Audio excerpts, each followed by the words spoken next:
देख रहे हैं अवाम के उठाए गए सवालात, हालत आजरा पर तबसरों, तज्जियों, खबरों पर मुहित program news line Rita Saifi के साथ।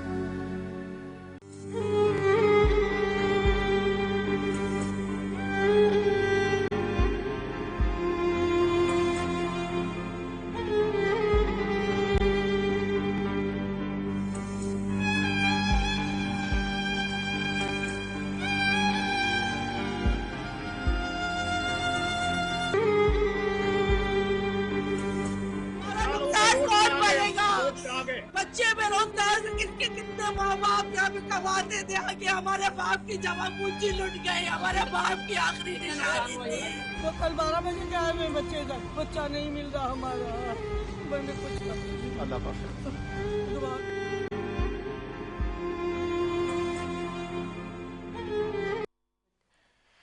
अस्सलाम वालेकुम, मैं हूँ रिदा सैफी। नाज़रीन, आज हमारे सामने एक ऐसा सानिया है जो कराची की रूह पर लगा जख्म है। एक ऐसी आग जो सिर्फ दुकानें नहीं, ख्वाब, रोजगार और इंसानी जाने निकल गई है। 17 जनवरी 2026 की रात तकरीबन 10:15 बजे एम ए जिन्ना रोड पर वाक़ गुल प्लाजा, वो अजीम शॉपिंग सेंटर जिसमें 1200 से ज़ायद दुकानें थीं और कई सालों से थीं, जहां हर तबके का इंसान अपनी ज़रूरियात पूरी करता था, अचानक शोलों की लपेट में आ गया। आग ग्राउंड फ्लोर पर मसनूई फूलों और प्लास्टिक की अशिया बेचने वाली एक दुकान से शुरू हुई, जो कि बिजली का शॉर्ट सर्किट, ओवरलोड वायरिंग और इंतहाई आतिशगीर मवाद ने चंद लम्हे में, सिर्फ लम्हों के अंदर ही आग को तीसरी दर्जे की शक्ल दे दिया। आग ने तेजी से मेज़नाइन और तीनों फ्लोर्स तक जो है वो फैल गई थी और नाकिस वेंटिलेशन, इमरजेंसी एग्जिट्स का फुकदान, फायर फाइटिंग सिस्टम का मुकम्मल ना होना, ये सब मिलकर मौत का एक ऐसा जाल बन गया जिससे निकलना तकरीबन नामुमकिन हो गया। धुआं इतना घना था कि सांस लेना मुश्किल हो गया। लोग चीखते रहे, फोन पर आखिरी अपने प्यारों को पैगाम भेजते रहे कि बचाओ, आग है, दरवाजे बंद हैं, मगर कोई जवाब नहीं आया।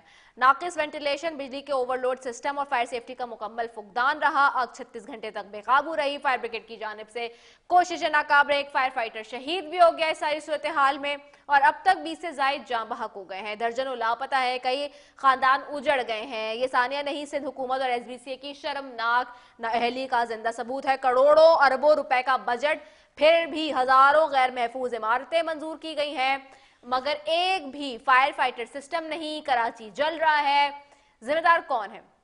पीपल्स पार्टी की हुकूमत नहीं है तो कौन है? फायर ब्रिगेड की बात की जाए तो हुकूमत इन आलात और अमले तक को पूरा नहीं कर पाई है। अमले का ये हाल है कि उसको ट्रेनिंग भी सही से नहीं दी जाती है। इस हवाले से जो हाफिज नईम ने कहा, ये वो सुनते हैं। किसकी जिम्मेदारी है कि यहाँ से 1 किलोमीटर 1.5 किलोमीटर के रेडियस पर 2 फायर स्टेशन मौजूद हों और वो वक्त पे ना पहुंच सके, किसी के पास पानी ना हो, कोई गाड़ी चलने के लिए डीजल ना हो। जो बेचारे फायर फाइटर्स हैं उनको ये टोपी लगाकर और जूते पहनाकर समझते हैं कि हमने पूरी किट दे दी है। ये जो PPEs,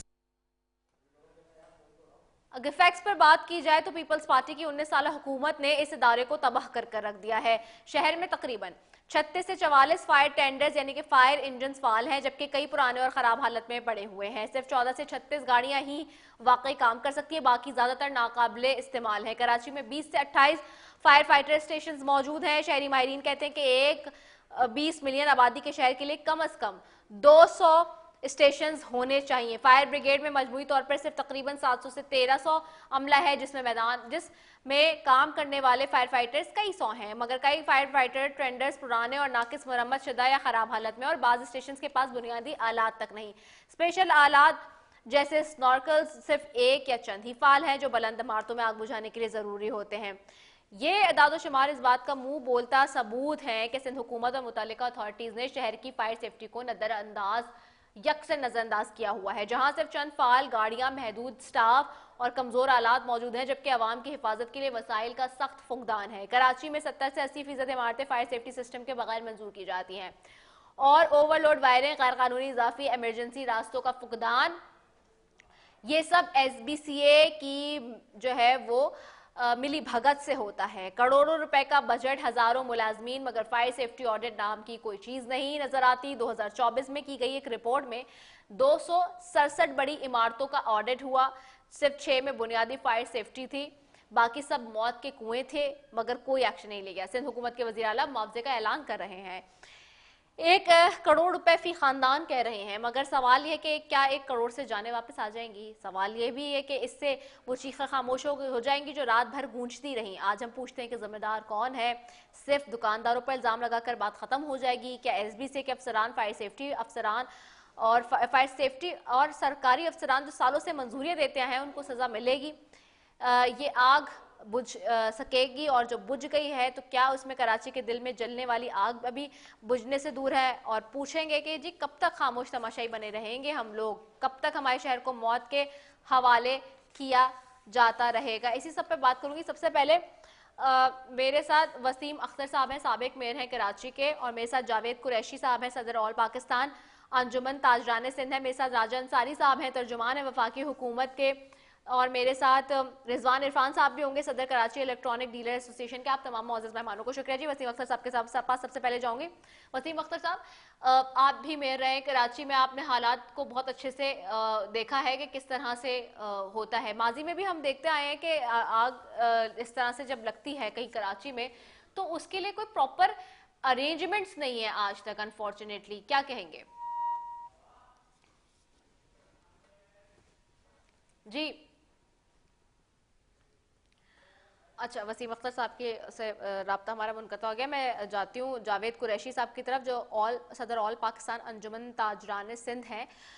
जावेद कुरैशी साहब, बड़ा अनफॉर्चुनेट वाक़या हुआ है, इसमें क्या क्या नेग्लिजेंस लगती है और जिम्मेदार कौन लगता है आपको?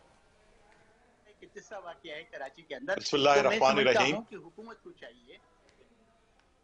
जी जावेद कुरैशी साहब।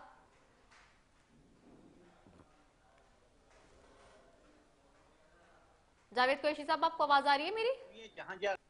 मुझे आपकी आवाज आ रही है, मेरी आवाज आ रही है आपको? मुझे जावेद कुरैशी साहब की आवाज आ रही है। नाज़रीन, यहाँ ब्रेक लेते हैं, ब्रेक के बाद वापस आते हैं। Stay tuned.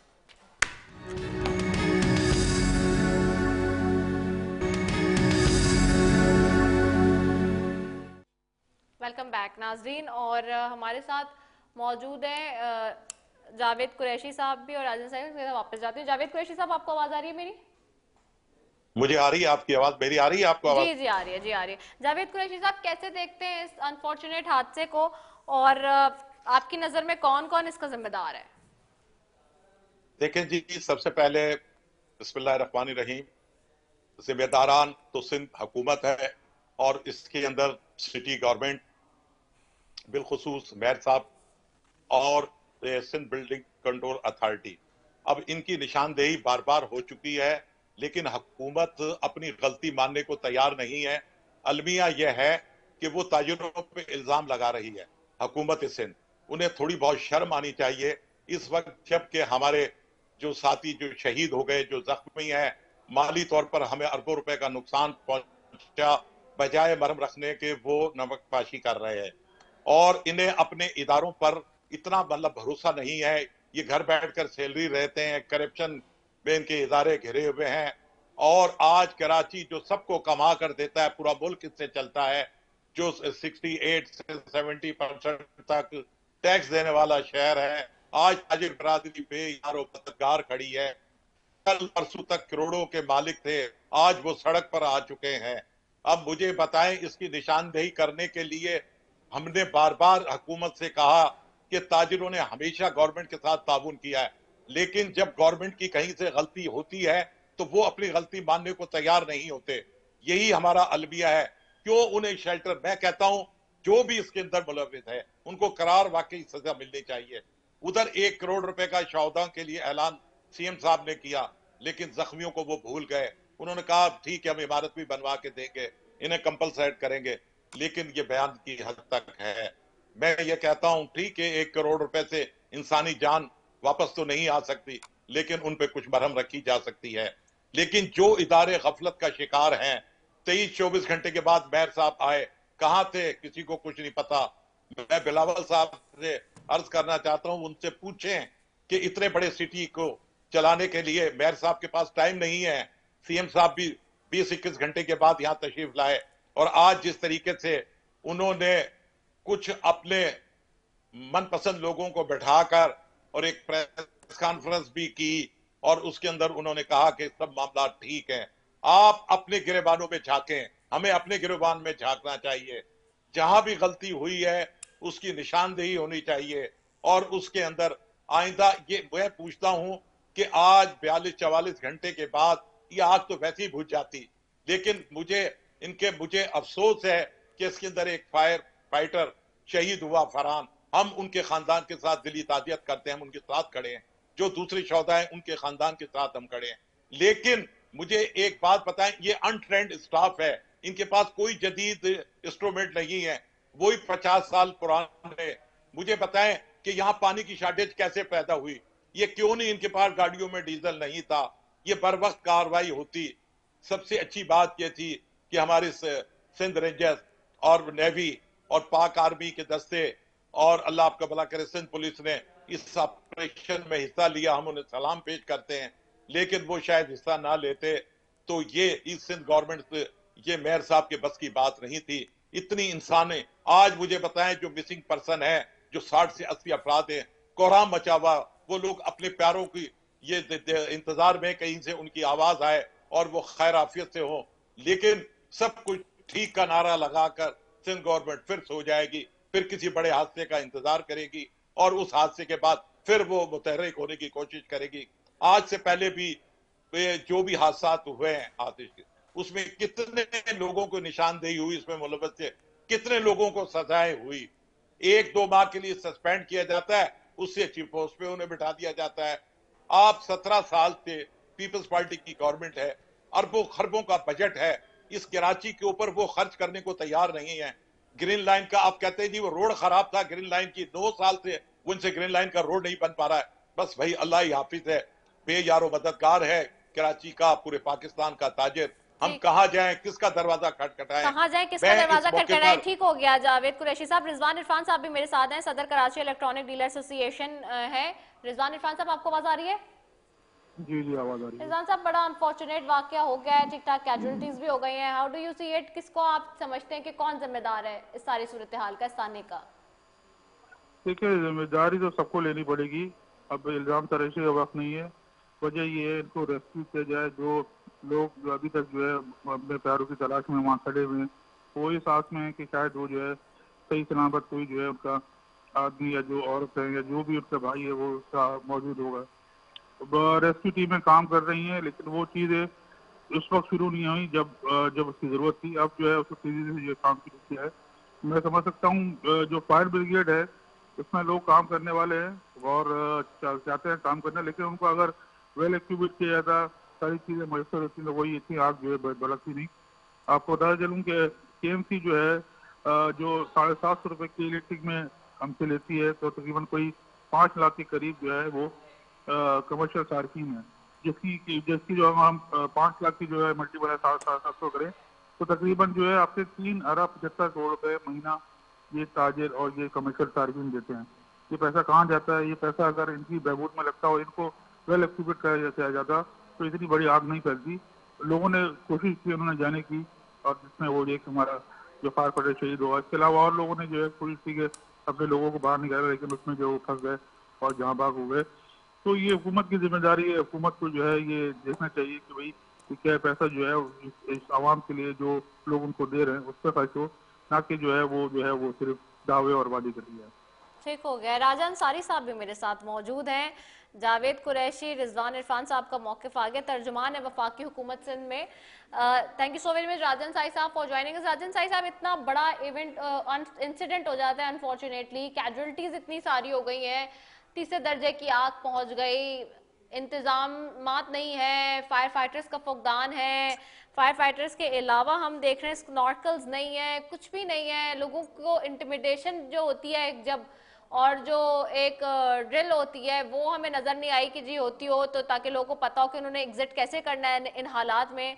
आप कैसे देखते हैं, किसकी जिम्मेदारी है, कौन इस वक्त जिम्मेदार है? देखें, अगर हम कानूनी तौर पे बात करें और जो इस वक्त शहर में मुरवजा जो कवानीन हैं उसके मुताबिक तो इसकी मुकम्मल जिम्मेदारी SBCA पे आयद होती है। उनकी गफलत है, उनकी नेग्लिजेंस है। SBCA के पास रेगुलेशंस मौजूद हैं, Karachi building and town planning regulations 2002, जिसके मुताबिक उस के चैप्टर 13 के मुताबिक fire resistance and fire safety एक पूरा मैकेनिज्म उनके पास मौजूद है। कवानीन है कि तमाम बिल्डिंग्स जो इवन 2002 के बाद बनी या पहले बनी, पुरानी या नई इमारत, उसमें फायर सेफ्टी का पूरा मैकेनिज्म होना चाहिए, पूरा निजाम होना चाहिए। अगर नहीं था तो इसकी मुकम्मल जिम्मेदारी एसबीसीए के अफसरान पर आयद होती है। ये उनकी बड़ी मुजरमाना गफलत है, जिसके मैं समझता हूं कि उनका ना सिर्फ निशानदेही होनी चाहिए, उनके खिलाफ कार्रवाई होनी चाहिए। ठीक हो गया। दूसरी राजन साई साहब आप साथ ही रहिएगा, मैं जरा हमें फॉर्मर मेयर कराची ने ज्वाइन किया है वसीम अख्तर साहब ने, उनकी तरफ भी जाती हूँ। वसीम अख्तर साहब आपको आवाज आ रही है मेरी?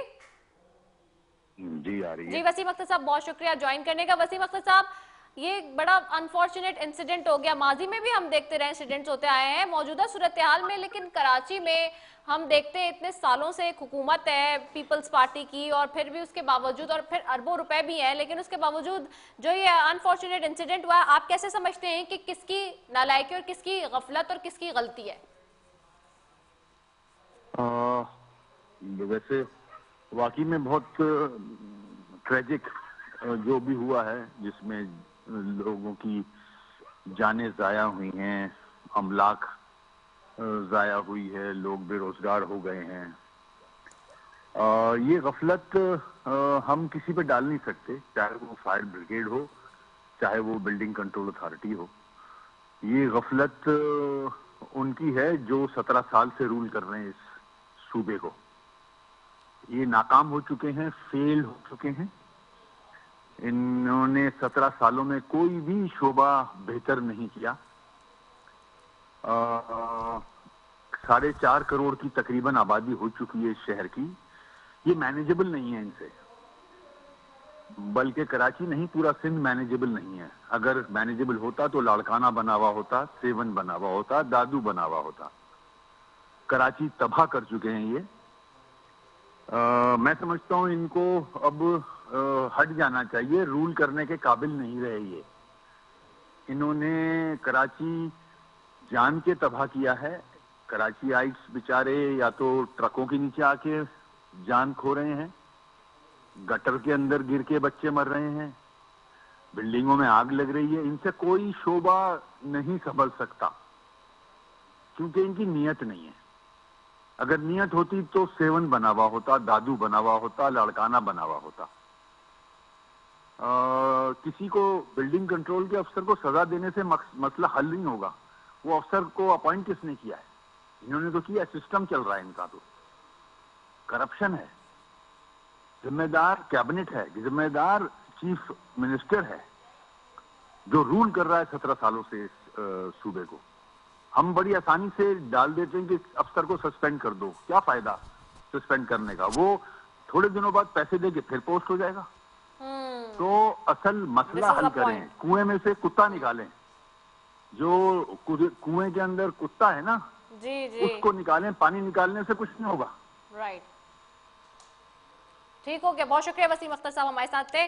कुएं में से कुत्ता निकाले वो कह रहे हैं, वो तो फिर बहाल हो जाता है। राजा अंसारी साहब की तरफ वापस जाऊंगी। राजा साहब आप सुन सकते हैं मुझे?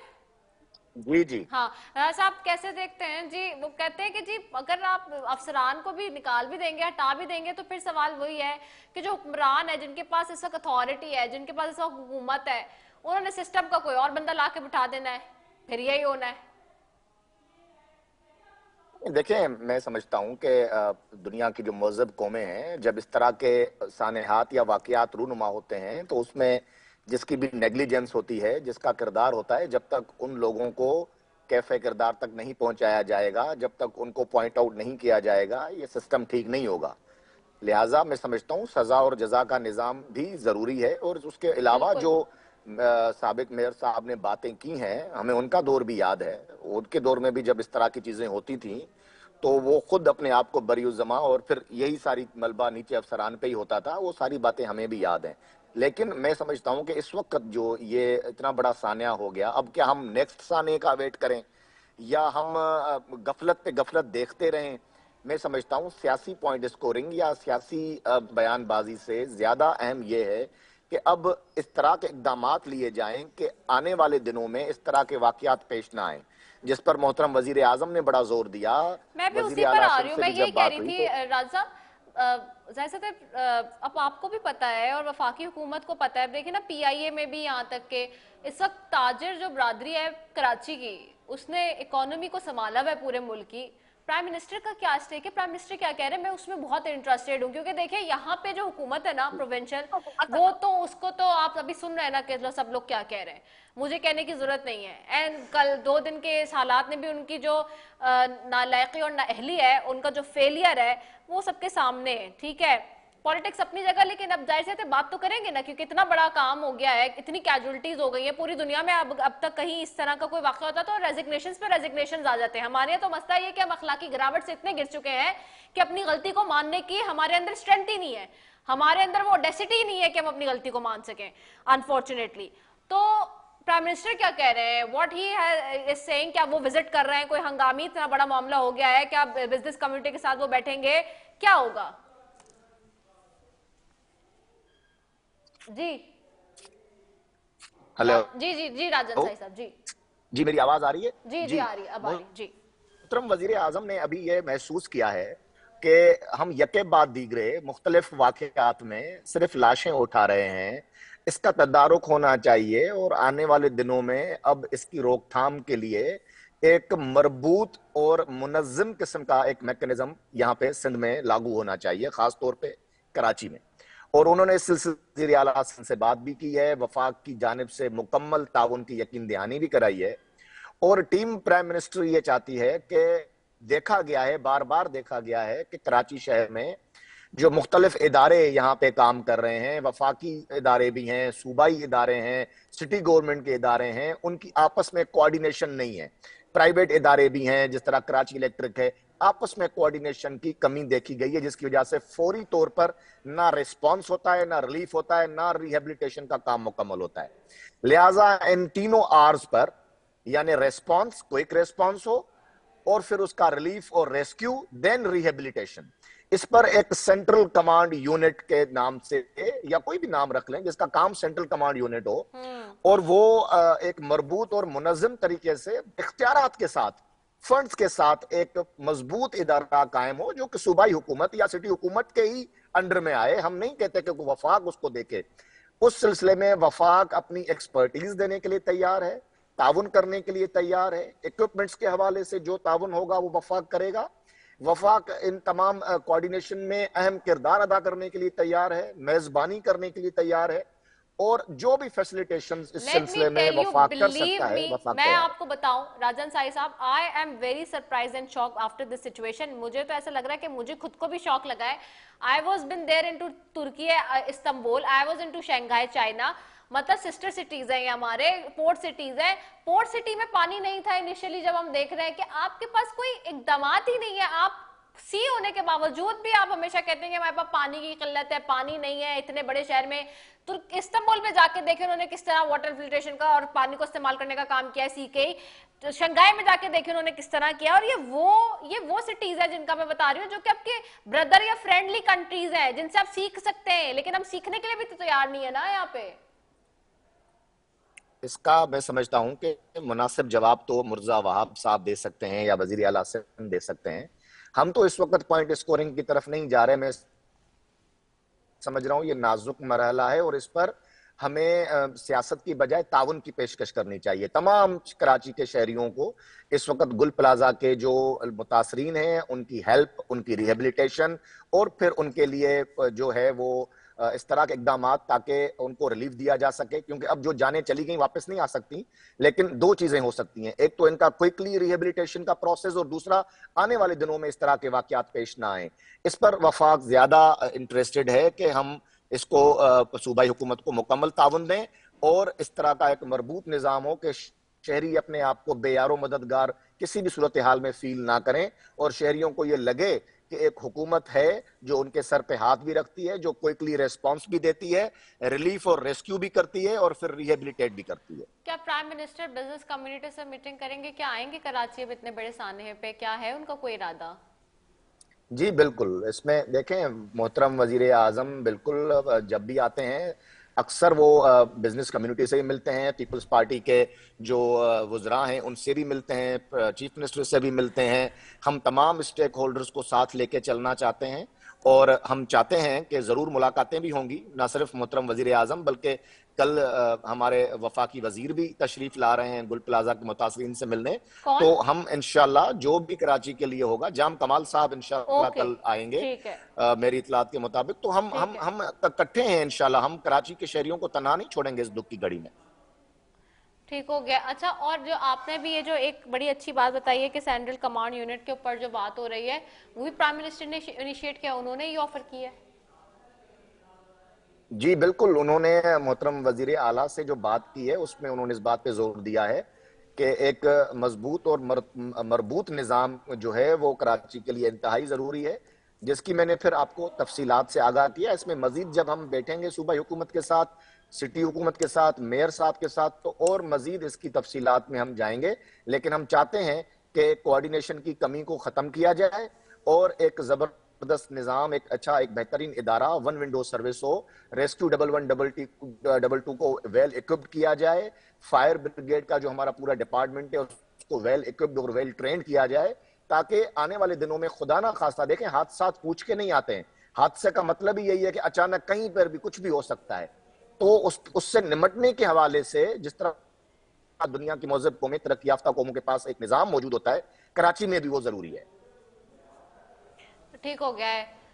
कादिर मंदुखेल साहब भी पीपल्स पार्टी से मेरे साथ मौजूद हैं। कादिर मंदुखेल साहब, इतना अनफॉर्चुनेट वाकया हो गया है, इतना बड़ा, इतनी सारी कैजुअलिटीज हैं, सारे इश्यूज हो गए हैं, क्या कहेंगे आप? पीपल्स पार्टी क्या कहेगी? और इतने अरसे से आपकी हुकूमत है माशाल्लाह से सिंध के अंदर तो, और कराची जो सबसे ज़्यादा रेवेन्यू जनरेट करता है, जिसके हवाले से अभी पिछले हफ्ते हमने देखा कि चेयरमैन बिलावल ने प्रेसिडेंट हाउस में बुला के सबको प्रेजेंटेशन भी दी माशाल्लाह से, और वहाँ पे ये हालात देख के बहुत हार्ट टेंचिंग सूरत हाल है, क्या कहेंगे? देखिए, पहले तो वाकई इंतहाई अफसोसनाक खबर है और कीमती जाने ज़ाई हुई, उसका कोई नियमल बदल नहीं है। और यकीनन मैं ये कहूँगा कि पीपल्स पार्टी जिम्मेदारी लेती है, इसके बावजूद कि पानी में कोई नागा नहीं रहा, इसके बावजूद कि 20-25 मिनट के अंदर फायर ब्रिगेड की गाड़ियाँ पहुँच गई हैं।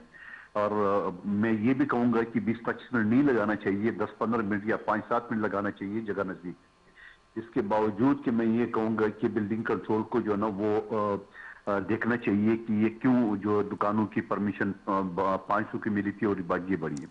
तो इस हवाले से सिंध हुकूमत ने तो आज एक कमेटी बना ली है जिसमें ताजर रहनुमा भी होंगे और वो ये नुकसानात का जायजा लेंगे और फिर जो सकेंगे सिंध हुकूमत करेंगे। और जो बेचारे जान से चले गए और उसके लिए कोई नेमल बदल तो नहीं है, मगर सिंध हुकूमत ने उसके लिए फीकस 1 करोड़ रुपये भी रखे। साथ में सिंध हुकूमत ने एक ऑफर की है कि हम जुडिशल इंक्वायरी के लिए तैयार हैं कि इसके ऊपर जुडिशल इंक्वायरी हो जाए, जो गफलत का जो इस का जिम्मेदार हो उसको कटहरे में खड़ा किया जाए, चाहे हमारी हो या किसी और के हो, लाजमी हो जाए, ताकि ये वंस फॉर ऑल जो है ना ये डिसाइड हो जाए कि ये जो वाकयात इस तरह होते हैं ये वाकयात नहीं होने चाहिए, इसमें कोई शक नहीं है। लेकिन थोड़ी सी मैं आपको बैकग्राउंड में ले जाने की वो करूंगा, क्योंकि हमारे जो ना वो ये प्रोपेगेंडा कर रहे हैं, जैसा आपने भी एक सांस में कह दी है 17 साल की हुकूमत, तो 17 साल में जो अभी 2 साल है और पिछले 5 साल निकाल के 10 साल में एमक्यूएम हमारे साथ वो मौजूद थी इत्यादि, और वजारत दाखिला, वजारत बल्दियात, वजारत तालीम, वजारत सियाहत, वजारत इंडस्ट्रीज, ये सब उनके पास थी। और ये जो नक्शा पास हुआ है ये 1998 में पास हुआ है और उस वक्त एमक्यूएम की हुकूमत थी जो काफली के साथ थी उसमें। तो एमक्यूएम ने उस वक्त में कंप्लीशन भी मिला है, उस वक्त इसकी परमिशन भी मिला है। हम बिल्कुल जिम्मेदारी इस बात पे लेने की तैयार है कि हमने उसके बाद जो बिल्डिंग कंट्रोल है या जो दूसरे मातियात अफसरान है जो सिंध हुकूमत के अंदर है, तो उनको लुक आफ्टर करना चाहिए। और साथ साथ में ये भी आपके सामने अर्ज करूं कि ये जो 1200 दुकानें बनी हैं तो वो